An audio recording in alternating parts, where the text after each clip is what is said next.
Chapter 9 biomolecules और इसके test 1 के सिलेबस के टॉपिक्स हैं chemical constituents of living cells और biomolecule.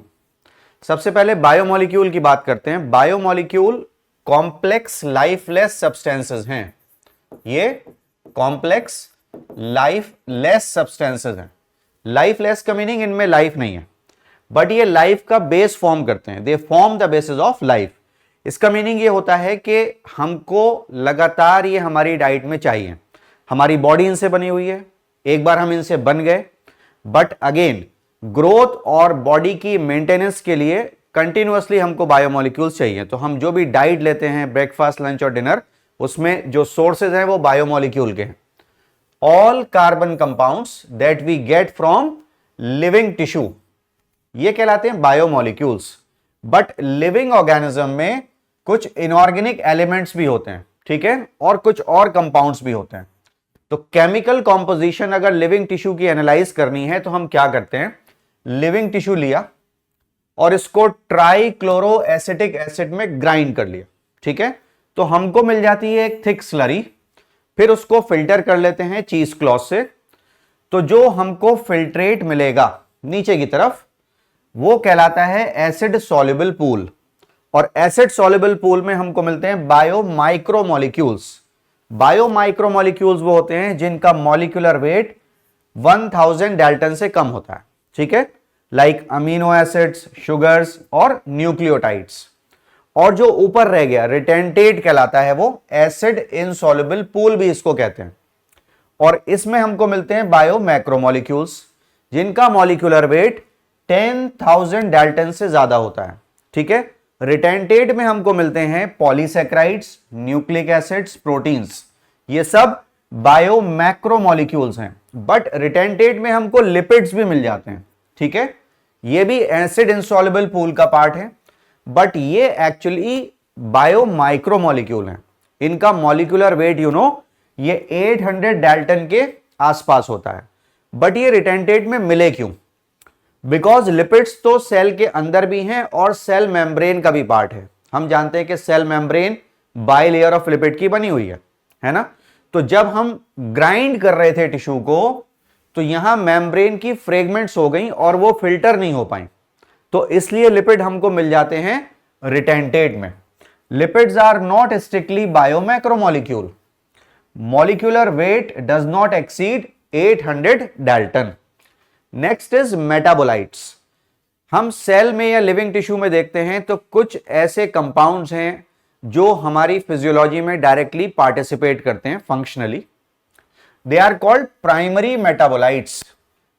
Apart from this living tissue में कुछ और कंपाउंड्स हैं जो डायरेक्टली फंक्शनल रोल नहीं प्ले कर रहे हैं, मींस हमारे वेलफेयर में हम उन्हें यूज तो कर लेते हैं, बट वो एक्चुअली लिविंग टिश्यू में बने हैं डिफेंस के लिए।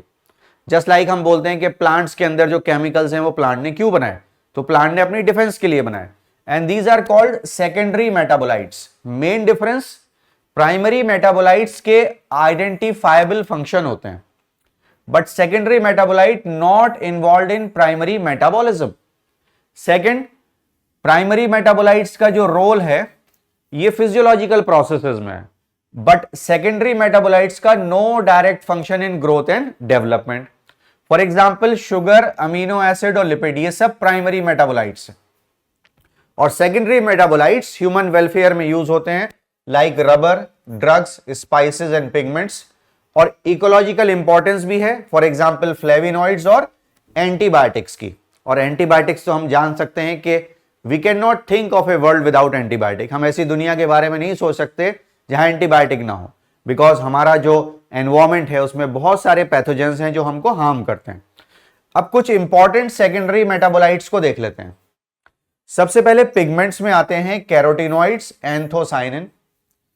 एल्कलॉइड्स में आते हैं morphine and codeine. Alkaloids are nitrogenous organic compounds, ठीक है, ऑफ प्लांट ओरिजिन। प्लांट से निकलने वाले जो भी नाइट्रोजनस ऑर्गेनिक कंपाउंड्स हैं वो कहलाते हैं एल्केलॉइड्स। और मॉर्फिन तो हम जानते हैं it's a very good pain killer. फिर टार्पिनॉइड्स आते हैं, मोनोटर्पीन्स और डाइटर्पीन्स।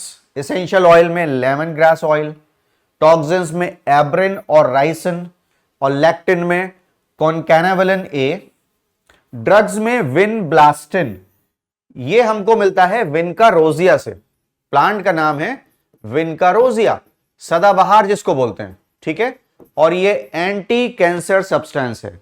और करक्यूमिन हमको मिलता है हल्दी से, टर्मरिक से। पॉलीमेरिक सब्सटेंसेस में आते हैं रबर, गम्स और सेल्यूलोज, और सेल्यूलोज का कितना सारा यूज हम पेपर इंडस्ट्री में करते हैं ये हम जानते हैं। नेक्स्ट मूव ऑन करते हैं अमीनो एसिड की तरफ। अमीनो एसिड्स जो कि मोनोमेरिक यूनिट होते हैं प्रोटीन के, अमीनो एसिड पॉलीमराइज करते हैं तो प्रोटीन बनते हैं। Organic compound containing amino group और acidic group as substituents on same carbon, और उस कार्बन को कहते हैं अल्फा कार्बन। अगर सिंप्लीफाइड फॉर्म में मैं बोलूं तो ये अल्फा कार्बन है, राइट। यहां पर एक अमीनो ग्रुप है, एक कार्बोक्सिलिक एसिड ग्रुप है, और यहां एक हाइड्रोजन अटैच्ड है प्लस आर, यह है वेरिएबल साइड चेन। तो अमीनो एसिड इसलिए इसका नाम है, और यह बन जाता है alpha carbon, this becomes alpha carbon. हर एक अमीनो एसिड पे ये 3 पार्ट कॉमन होंगे, आर को चेंज करते जाइए तो अमीनो एसिड चेंज होता चला जाता है। अमीनो एसिड की डाइवर्सिटी बेस्ड होती है इस वेरिएबल साइड चेन पर, और केमिस्ट्री में हम जानते हैं कितने सारे डिफरेंट ग्रुप्स हैं, तो आर कुड बी एनीथिंग, ठीक है ना। अगर सपोज हम आर की जगह पर एच लगा दें, अगेन CH COOH, और यहां पर NH2, आर की जगह पर अगर हम H लगा दें तो ये सिंपलेस्ट अमीनो एसिड बनेगा, और ये होता है ग्लाइसिन, ठीक है ना। यहां क्या होगा कि ये जो कार्बन है ये सिमेट्रिक हो जाएगा क्योंकि इसके दोनों तरफ H आ गया, और ये बन जाता है optically inactive amino acid. Glycine simplest amino acid भी है और glycine optically inactive amino acid भी है, ठीक है ना। सब्स्टिट्यूटेड मीथेन कहलाते हैं amino acid. Remember, amino acids are substituted methane. 4 substituent groups occupying 4 valency, 1, 2, 3 and 4, ठीक है। Chemical and physical property of amino acid are essentially of amino, carboxylic and R functional group। इन तीनों की अपनी properties, इसकी भी और इसकी भी, ठीक है ना, ये डिसाइड करती हैं केमिकल और फिजिकल प्रॉपर्टीज अमीनो एसिड की। इसमें तीनों इंपॉर्टेंट रोल प्ले करते हैं, और 20 टाइप्स के अमीनो एसिड हैं जो प्रोटीन फॉर्म करते हैं, और 200 से भी ज्यादा हैं जो नॉन प्रोटीन फॉर्मिंग है।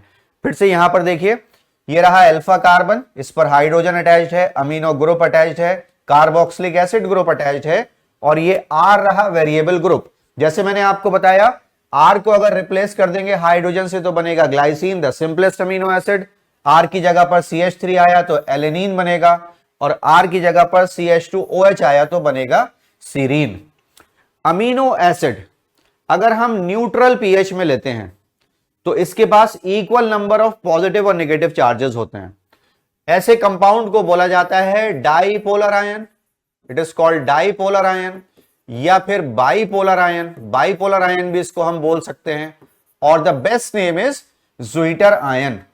ज़्विटर आयन एक ऐसा कंपाउंड है जिसके पास इक्वल नंबर ऑफ पॉजिटिव और नेगेटिव चार्जेस होते हैं, मींस वो न्यूट्रल है बट अनचार्ज नहीं है, ठीक है ना। जैसे आप देखिए अमीनो एसिड ये रहा, तो अमीनो एसिड को अगर हम न्यूट्रल पीएच पर रखते हैं तो उसके पास इक्वल नंबर ऑफ पॉजिटिव और नेगेटिव चार्जेस होते हैं, तो ये बन जाता है zwitter ion. Point of electric field जहां पर कोई भी कंपाउंड ज़्विटर आयन बन जाए वो कहलाता है iso electric point, it is called iso electric point. और आइसो इलेक्ट्रिक पॉइंट पर अमीनो एसिड कहीं भी माइग्रेट नहीं करेगा, ज़्विटर आयन कहीं भी माइग्रेट नहीं करेगा, ना ये कैथोड पर जाएगा ना एनोड पर जाएगा। पीएच डिक्रीज अगर करते हैं, एसिडिक हो जाता है पीएच, तो क्या होगा कि जो COOH ग्रुप है ये आयनाइज नहीं होता, ये सीज कर जाता है आयनाइजेशन से, तो मॉलिक्यूल एज अ होल बन जाता है पॉजिटिवली चार्ज, मींस ये कैटायन बन जाएगा। पीएच इंक्रीज करेंगे, एल्केलाइन पीएच हो जाएगा, राइट। तो NH3+ ग्रुप जो था ये डिसोसिएट हो जाएगा और एक प्रोटॉन लूज कर देगा, और molecule as a whole negatively charge बन जाएगा, ये एनायन बन जाएगा, ठीक है ना। तो अल्फा कार्बन जो हमने देखा अमीनो एसिड में वो एसिमेट्रिक है, देयरफॉर जितने भी नेचुरली अकरिंग अमीनो एसिड हैं वो ऑप्टिकली एक्टिव होते हैं, बट एक्सेप्ट ग्लाइसिन, जैसा कि मैंने आपको बताया, क्योंकि वहां पर आर की जगह पर एच आ जाता है। ठीक है, तो ये जो अमीनो एसिड हैं ये डी और एल फॉर्म दोनों में आपको मिलते हैं। डी मींस राइट साइडेड और एल मींस लेफ्ट साइडेड, लेकिन जो एल कॉन्फ़िगरेशन है वो सबसे ज्यादा कॉमन है नेचुरली अकरिंग अमीनो एसिड में। और जो एल अमीनो एसिड है they are represented by writing the NH2 group on the left side, और डी और एल हम जानते हैं ये एनैंशियोमर्स होते हैं। ठीक है ना, तो अगर NH2 लेफ्ट हैंड साइड पर है तो एल अमीनो एसिड बनेगा, राइट, लीवो, और अगर राइट साइड पर है NH2 ग्रुप तो डेक्स्ट्रो बनेगा, डी बनेगा। Based on the type of side chain, R की बेसिस पर, जो वेरिएबल साइड चेन आर है उसकी बेसिस पर अमीनो एसिड बहुत सारी टाइप के होते हैं। एलिफेटिक होते हैं, एरोमेटिक होते हैं, एसिडिक होते हैं, बेसिक होते हैं, सल्फर कंटेनिंग अमीनो एसिड होते हैं, हाइड्रोक्सी अमीनो एसिड होते हैं। तो जो एरोमेटिक अमीनो एसिड है उनके एग्जाम्पल हैं tryptophan, phenylalanine, tyrosine.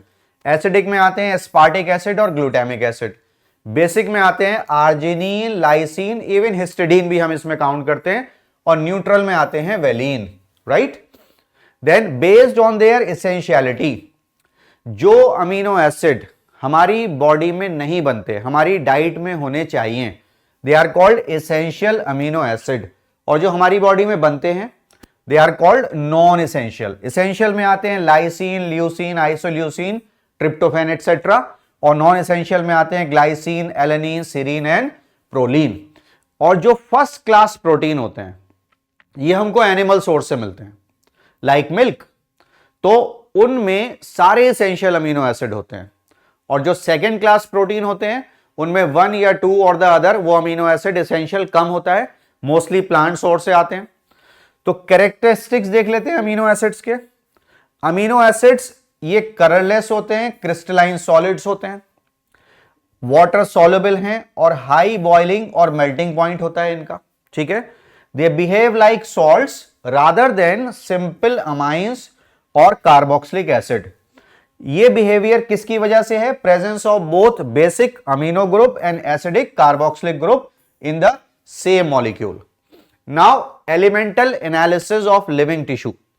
Living tissue को जब हमने देखा, अगर हम लिविंग टिश्यू डायरेक्टली लेते हैं तो वो आता है हमारे पास फ्रेश वेट, राइट। और अगर हम उसको 100 डिग्री सेल्सियस पर सब्जेक्ट कर दें, वाटर को इवेपोरेट कर दें, तो हमको मिलता है ड्राई वेट। तो dry weight analysis is rather more accurate because plant और एनिमल सेल में जो वाटर की परसेंटेज है वो अलग अलग होती है। ठीक है ना। Elemental analysis gives elemental composition of living tissue in the form of hydrogen, oxygen, chlorine and carbon. और इस एनालिसिस से पता चलता है कि बहुत सारे ऐसे एलिमेंट हैं जो लिविंग टिश्यू में हैं, अर्थ क्रस्ट में नहीं है, और बहुत सारे अर्थ क्रस्ट में है जो लिविंग टिश्यू में नहीं है। बट लिविंग टिश्यू में जो सबसे ज्यादा अबंडेंस में है वो है oxygen. Oxygen is the most abundant element. ठीक है ना। तो क्या किया गया, लिविंग टिश्यू को लिया गया, इसको वे किया गया, ये फ्रेश वेट आया, वेट वेट आया, और फिर वाटर को इवेपोरेट करके ड्राई वेट मिला। ठीक है। ड्राइड लिविंग टिश्यू को बर्न किया, 800 डिग्री सेल्सियस पर सब्जेक्ट किया, तो मिली ऐश जिसमें सारे इनऑर्गेनिक एलिमेंट्स थे, राइट। बर्न करने पर all carbon compound oxidize to carbon monoxide and water vapour. Carbon, hydrogen, oxygen, nitrogen and sulphur ये लिविंग टिश्यू में ज्यादा है, अर्थ क्रस्ट में कम है। Silicon, calcium, sodium are present in earth crust in abundance, और लिविंग टिश्यू में ये कम है। Oxygen is the most abundant element in living organism. This is very, very important point. Then analytical technique gives an idea about the molecular formula and probable structure of the compound. Water is the most abundant chemical in all living organisms. Earth crust में अगर देख लेते हैं तो ये रही percentage, hydrogen, carbon, oxygen, nitrogen is very little, sulphur, sodium, calcium, magnesium and silicon. Silicon is negligible in living tissue और human body, but hydrogen, carbon, oxygen देखिए कितनी है, 65%, and of course nitrogen, sulphur, sodium, calcium and magnesium. तो ये differences हैं different elements के in earth crust and living tissue. तो इस वीडियो की हेल्प से इस टेस्ट के टॉपिक्स को आप अच्छे से रिवाइज करिए, रिव्यू करिए। I wish you all the best. Thank you.